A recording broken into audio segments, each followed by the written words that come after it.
sumampalataya.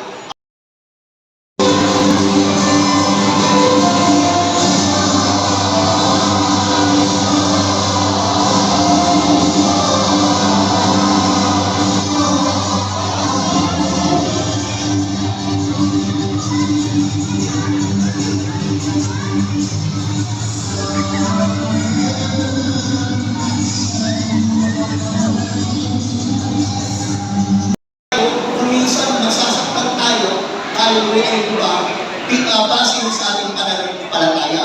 Kaya alam mo mga kapatid, amen, ang Diyos maraming pwedeng gawin sa ating buhay kapag tayo mga kapatid ay nagbuka, hallelujah, ay sumasampalataya na nagbibigay.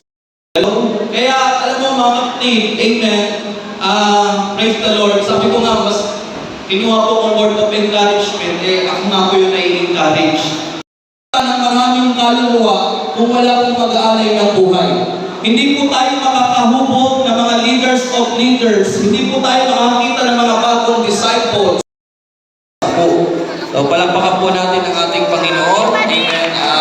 Ipanalangin po natin ang lahat ng membro kaluluwa sa Tanyag. No? Panginoon, salamat po.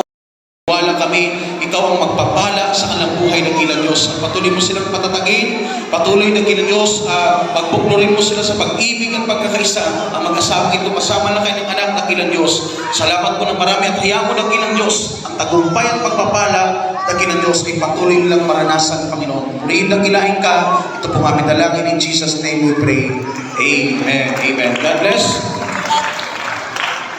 Picture taker para may remember.